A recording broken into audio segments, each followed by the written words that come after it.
Hi guys, आज हम लोग बात करने जा रहे हैं क्रिप्टो करेंसीज के बारे में, जैसे कि बिटकॉइन या इथीरियम। इस वीडियो में हम लोग 5 चीज़ों पे फोकस करेंगे। बिटकॉइन जैसे क्रिप्टो करेंसीज इंडिया में लीगल हैं कि नहीं, बिटकॉइन काम कैसे करता है, क्या हमें बिटकॉइन में इन्वेस्ट करना चाहिए, हम बिटकॉइन जैसे क्रिप्टो करेंसीज कैसे खरीद सकते हैं, और लास्टली बिटकॉइन जैसे क्रिप्टो करेंसीज का फ्यूचर क्या है। तो आइए पहले बात करते हैं क्रिप्टो करेंसीज के लीगैलिटी के बारे में। इंडिया में क्रिप्टो करेंसीज होल्ड करना लीगल है, लेकिन वो सिर्फ इसीलिए क्योंकि गवर्नमेंट ने उस पर कोई लॉज नहीं बनाए हैं। गवर्नमेंट ने अपने नए एजेंडे में एक नया क्रिप्टो करेंसी बिल प्रपोज किया है, जिसके अकॉर्डिंग गवर्नमेंट क्रिप्टो करेंसीज को बैन करना चाहती है। इस मार्च के CNBC के आर्टिकल के अकॉर्डिंग एक गवर्नमेंट के सीनियर ऑफिशियल ने कहा है कि इस बिल के पास हो जाने के बाद क्रिप्टो करेंसीज को इशू करना, ट्रांसफ़र करना, माइन करना सब इलीगल कर दिया जाएगा। 2018 के अप्रैल में भी रिजर्व बैंक ऑफ इंडिया ने क्रिप्टो करेंसीज को बैन करने की कोशिश की थी। उनके अकॉर्डिंग कोई भी commercial institution, bank crypto currency से रिलेटेड सर्विसेज प्रोवाइड नहीं कर सकती। लेकिन सुप्रीम कोर्ट ने मार्च 2020 में इस बैन को ओवरटर्न कर दिया। सुप्रीम कोर्ट का कहना था कि जब तक गवर्नमेंट क्रिप्टो करेंसीज पर नए लॉज नहीं बना लेती, तब तक RBI के पास क्रिप्टो करेंसीज को बैन करने का पावर नहीं है। तब से क्रिप्टो करेंसी स्टार्टअप और बिजनेसेस में ग्रोथ जारी है। इंडियन क्रिप्टो एक्सचेंजेस पर दिन प्रतिदिन नए कस्टमर्स आ रहे हैं और क्रिप्टो करेंसीज खरीद रहे हैं। तो क्रिप्टो करेंसीज के बैन होने के डर पे भी इस सेक्टर में इतना ग्रोथ क्यों? वो इसीलिए क्योंकि क्रिप्टो करेंसीज 2000 के शुरुआत से ही एक बुलिश रन पे है। जैसा कि आप देख सकते हैं, अगर किसी ने बिटकॉइन पिछले साल 1000 रुपये में खरीदा था तो उसका वैल्यू आज 10,000 के ऊपर आ चुका है। तो आइए जानते हैं बिटकॉइन जैसे क्रिप्टो करेंसीज काम कैसे करते हैं। बिटकॉइन क्रिप्टोग्राफी यूज करके अपने नेटवर्क को सिक्योर रखने की कोशिश करता है। यही सेम मॉडर्न क्रिप्टोग्राफी यूज करके बैंक और बाकी इंस्टीट्यूशंस भी अपने डेटा को सिक्योर रखते हैं। इस क्रिप्टोग्राफी को ब्रेक करना बिल्कुल इम्पॉसिबल के बराबर होता है, इसीलिए बिटकॉइन का नेटवर्क भी सिक्योर रहता है। बिटकॉइन के पहले भी बहुत से ऐसे डिजिटल करेंसीज आए जो क्रिप्टोग्राफी यूज करके वैल्यू क्रिएट करने की कोशिश कर रहे थे, लेकिन वो सब नाकामयाब रहे। बिटकॉइन ऐसा पहला क्रिप्टो करेंसी था जो सक्सेसफुल रहा, और इस सक्सेस के पीछे 2 कारण थे। पहला, बिटकॉइन के पीछे की ब्लॉकचेन टेक्नोलॉजी, और दूसरा उसका डिसेंट्रलाइज्ड होना। तो आइए जानते हैं बिटकॉइन होता क्या है। बिटकॉइन एग्जिस्ट नहीं करता। बिटकॉइन बस आपके अकाउंट में एक नंबर है कि आपके अकाउंट में अभी इतने बिटकॉइंस हैं, और ये अकाउंट मेंटेन करते हैं एक ब्लॉकचेन के थ्रू। ब्लॉकचेन को हम एक बहुत लंबे अकाउंट की तरह देख सकते हैं। इसमें कब किसने किसको कितना बिटकॉइन भेजा, ये सब लिखा हुआ होता है। जब भी हम किसी को एक बिटकॉइन भेजते हैं तो इस ट्रांजैक्शन का रिकॉर्ड भी एक ब्लॉक में लिखा जाता है। इस ब्लॉक में पिछले 10 मिनट में हुए हर ट्रांजैक्शन का रिकॉर्ड रहता है। हर 10 मिनट ऐसा ही ट्रांजैक्शन से भरा एक ब्लॉक चेन में ऐड किया जाता है। यही ब्लॉक्स एक दूसरे से जुड़कर एक चेन बनाते हैं, जिसे हम ब्लॉकचेन कहते हैं। ये ब्लॉकचेन जाकर रुकता है सबसे पहले ब्लॉक पर, जिसे हम कहते हैं जेनेसिस ब्लॉक। इस ब्लॉकचेन को मेंटेन करते हैं उसके माइनर्स। माइनर्स को हम अकाउंटेंट की तरह भी देख सकते हैं। माइनर्स ब्लॉक में ट्रांजैक्शन रिकॉर्ड करते हैं। पिछले 10 मिनट में हुए हर ट्रांजैक्शन को रिकॉर्ड करके जो पहले ब्लॉक बना देता है, उस माइनर को बिटकॉइन का नेटवर्क एक बिटकॉइन रिवॉर्ड में देता है। अभी हर एक ब्लॉक को माइन करने का रिवॉर्ड 6.25 बिटकॉइंस है। अब बात करते हैं बिटकॉइन के डिसेंट्रलाइज्ड होने के बारे में। जब भी कोई चीज़ सेंट्रलाइज्ड होती है तो उसका मतलब ये होता है कि उस पर कंट्रोल किसी एक ग्रुप या एक इंडिविजुअल का है।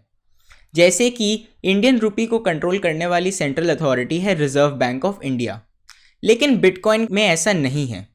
बिटकॉइन के ब्लॉकचेन को मेंटेन करते हैं उसके माइनर्स, और उसके लिए सॉफ्टवेयर डेवलप करते हैं उसके डेवलपर्स। जब भी कोई डेवलपर को बिटकॉइन के नेटवर्क या सॉफ्टवेयर में कुछ चेंज या अपडेट करना हो तो उसे सारे माइनर्स की सहमति चाहिए। उसे सारे माइनर्स से अपने सॉफ्टवेयर को अडॉप्ट करवाना होगा। बिटकॉइन का नेटवर्क तभी काम कर सकता है जब उसके सारे माइनर्स सॉफ्टवेयर और नेटवर्क से सहमति में हो। माइनर्स भी नहीं चाहते कि बिटकॉइन का नेटवर्क खराब हो, क्योंकि वो भी बिटकॉइन में ही कमाते हैं। इसीलिए बिटकॉइन के नेटवर्क पर किसी एक ग्रुप या इंडिविजुअल का कंट्रोल होना बहुत मुश्किल है। तो आइए हम लोग जानते हैं बिटकॉइन के नेटवर्क पर ट्रांजैक्शंस कैसे होते हैं। बिटकॉइन के नेटवर्क पे हर यूज़र के पास एक पब्लिक एड्रेस और एक प्राइवेट की होता है। पब्लिक एड्रेस को हम यूज़र नेम की तरह देख सकते हैं और प्राइवेट की को पासवर्ड की तरह। जब भी हम किसी को एक बिटकॉइन भेजते हैं तो हमें नेटवर्क को अपना पब्लिक एड्रेस और प्राइवेट की और सामने वाले का पब्लिक एड्रेस देना होता है। इसी तरीके से हम किसी को भी अपना पब्लिक एड्रेस देकर बिटकॉइन रिसीव भी कर सकते हैं। हर ट्रांजैक्शन दो पब्लिक एड्रेस के बीच में लिखा जाता है और यही ब्लॉकचेन पे भी रिकॉर्ड होता है। इसीलिए किसी को अगर आपका पब्लिक एड्रेस पता चल जाए तो वो आपके सारे पिछले ट्रांजैक्शंस देख सकता है, फ्यूचर ट्रांजैक्शंस रिकॉर्ड कर सकता है और ये भी पता लगा सकता है कि आपके पास अभी बिटकॉइन में कितने होल्डिंग्स हैं। यही प्राइवेसी कंसर्न को मोनेरो जैसे नए क्रिप्टो करेंसीज सॉल्व करते हैं। ये जानना बहुत ज़रूरी है कि बिटकॉइन पहला क्रिप्टो करेंसी था। आजकल नए क्रिप्टो करेंसीज बिटकॉइन के प्रॉब्लम्स को सॉल्व करते हैं और बहुत से नए फीचर्स देते हैं, इसलिए उनका फ्यूचर बिटकॉइन से भी ज़्यादा स्ट्रॉन्ग है। तो आइए अब हम लोग जानते हैं कि हमें बिटकॉइन या क्रिप्टो करेंसीज में इन्वेस्ट करना चाहिए कि नहीं। हर क्रिप्टो करेंसी अलग तरीके से फंक्शन करता है, इसीलिए कोई भी क्रिप्टो करेंसी में इन्वेस्ट करने से पहले वो कैसे फंक्शन करता है ये जानना बहुत ज़रूरी है। हम लोग इस वीडियो में बिटकॉइन के बारे में डिस्कस करते हैं क्योंकि बिटकॉइन सबसे बेसिक और पहला क्रिप्टो करेंसी है। बिटकॉइन एक डिफ्लेशनरी करेंसी है। इसका मतलब कि टाइम के साथ साथ नए बिटकॉइन बनाना और भी डिफ़िकल्ट हो जाएगा और उसका सप्लाई कम होते जाएगा। बिटकॉइन हर 4 साल में अपने माइनिंग को हाफ कर देता है। अभी हर ब्लॉक को माइन करने के लिए माइनर्स को 6.25 बिटकॉइंस क्रिएट करके रिवॉर्ड में दिए जाते हैं। यही 2020 के पहले 12.5 था और 2016 के पहले 25। क्योंकि हर 10 मिनट में एक नया ब्लॉक माइन होता है, इसीलिए हर 10 मिनट में नए 6.25 बिटकॉइंस भी मिंट होते हैं। लेकिन जब 21 मिलियन बिटकॉइंस माइन हो चुके होंगे तब बिटकॉइन का नेटवर्क नए बिटकॉइंस बनाना बंद कर देगा। इसीलिए बिटकॉइन की रेयरिटी हमेशा बढ़ते रहेगी, लेकिन उसका प्राइस फिर भी बहुत वॉलेटाइल रहा है। इसीलिए ये बहुत ही रिस्की इन्वेस्टमेंट है और गवर्नमेंट का एटीट्यूड भी इसके टूवर्ड्स बहुत ही नेगेटिव है। इसीलिए इसमें हमें बहुत सोच समझकर ही इन्वेस्ट करना चाहिए। अगर आपको नॉन वॉलेटाइल क्रिप्टो करेंसीज में इन्वेस्ट करना है तो दाई एक ऐसा क्रिप्टो करेंसी है जो अपने वैल्यू को $1 पे मेंटेन करके रखता है।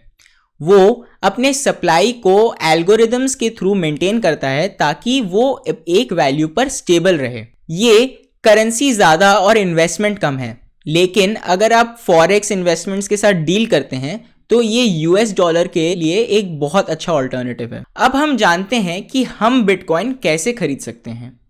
बिटकॉइन खरीदने के पहले हमें एक वॉलेट बनाना होगा। वॉलेट बनाने के लिए बहुत से सर्विस प्रोवाइडर्स हैं, वो हमारे लिए हमारे पब्लिक एड्रेस और प्राइवेट की को संभाल के रखते हैं। वॉलेट 3 तरह के होते हैं।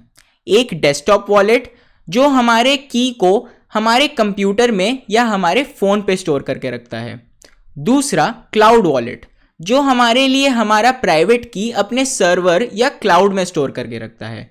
और तीसरा हार्डवेयर वॉलेट्स जो हमारे लिए हमारा प्राइवेट की एक पेन ड्राइव जैसे डिवाइस में स्टोर करके रखता है। ये बहुत ज़रूरी है कि हम किसी ट्रस्टेड प्रोवाइडर को अपने वॉलेट प्रोवाइडर की तरह चूज़ करें, क्योंकि वो हमारे लिए हमारे क्रिप्टो करेंसी होल्डिंग्स को सेफ रखेंगे। अगर आपको क्रिप्टो करेंसी वॉलेट्स पे भी एक डिटेल्ड वीडियो चाहिए तो कमेंट सेक्शन में लिखना ना भूलें। एक बार हम लोगों ने वॉलेट बना लिया है, उसके बाद हम कोई भी एक्सचेंज पर जाकर क्रिप्टो करेंसी खरीद सकते हैं। paxful.com एक ऐसा एक्सचेंज है जहां पर हम किसी और से क्रिप्टो करेंसीज डायरेक्टली खरीद सकते हैं और कोई भी पेमेंट मेथड चूज कर सकते हैं, जैसे कि Airtel money, Paytm, UPI, bank transfers, gift cards. बहुत से एक्सचेंजेस हमें वॉलेट सर्विसेज भी प्रोवाइड करेंगी, लेकिन ये बेटर है कि आप कोई ट्रस्टेड वॉलेट प्रोवाइडर के थ्रू ही वॉलेट क्रिएट करें। अब हम जानते हैं बिटकॉइन जैसे क्रिप्टो करेंसीज का फ्यूचर और पोटेंशियल। बिटकॉइन यूज़ करके हम किसी को भी दुनिया के किसी भी कोने में 15 मिनट के अंदर अंदर रुपए भेज सकते हैं। यही नहीं, बिटकॉइन के बाद आए नए क्रिप्टो करेंसीज बिटकॉइन के भी बहुत आगे निकल चुके हैं। इथीरियम एक ऐसा करेंसी है जो सिर्फ करेंसी सर्विसेज ही नहीं, कॉन्ट्रैक्ट सर्विसेज भी प्रोवाइड करता है। ये कॉन्ट्रैक्ट्स अपने आप एग्जीक्यूट हो जाते हैं और इन्हीं कॉन्ट्रैक्ट्स को यूज़ करके हम पूरे फाइनेंशियल सिस्टम को क्रिप्टो वर्ल्ड में रिक्रिएट कर सकते हैं। अगर आपको डिसेंट्रलाइज्ड फाइनेंस और इथीरियम के बारे में और जानना है तो कमेंट सेक्शन में लिखना ना भूलें। अगर आपको ये वीडियो पसंद आया हो तो प्लीज़ इस वीडियो को लाइक करें, अपने दोस्तों के साथ शेयर करें, और अगर आपको क्रिप्टो करेंसी से रिलेटेड कोई भी क्वेश्चन है तो प्लीज़ उसे कमेंट सेक्शन में लिखना ना भूलें। हम जल्द से जल्द आपके क्वेश्चंस पर भी वीडियो बनाएंगे।